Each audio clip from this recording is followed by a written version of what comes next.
when you are like visibly checking the pulse, it's like gumagano siya. Ibig sabihin malakas ang force ng pasyente mo. It is bounding.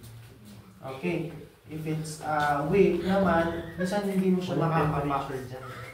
Okay, hindi mo siya makakapa. Like super hina siya. Minsan magkapa-kapa para hindi mo ma-feel. Kaya mas lalong hindi. Okay, that's why there's two options. If you cannot find for the radial pulse, then you can go for the apical pulse. Okay, kasi ang apical pulse, marinig mo talaga siya. How do you locate your apical pulse? Nag-gets nyo ba kanina yung sinabi na how do you locate your apical pulse? Always sa left side. Sa left side, pag sa adult, may nipples, lower, mga 2 inches lang dito. Okay? May mga positionings. Pag sa infant, meron din pag sa child, yung 4 to 1/2 centimeter dito parte. Pag sa adult, you always sa left side. Walang sa right. Pero yung completion niya dapat i-perform talaga ang completion na.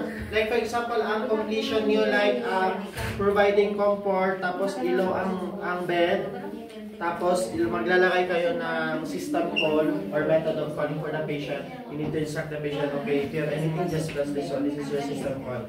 Then after giving comfort, adjusting the bed, giving the system call, clean your area, wash your hands, and last is print and report. Okay, yun lang. Ganun, parang actually lahat ng demonstration natin pare-pareha sa completion. Okay, so nakakuha o may tanong pa kayo? Pagkaiba ang vital signs, pagkaiba ang height and weight. Kasi ang height and weight dapat ang pasyente mo ambulatory. Paano yun? Hindi marinig sir. Hindi to? Kasi makapal man yung... Di ganun.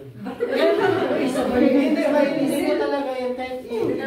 Kahit dito lang, maririnig niyo yan. Hindi mo siya.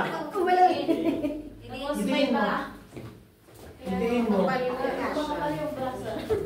Kahit makapal yan, maririnig niyo yan. Marinig niyo. Ilagay mo dito.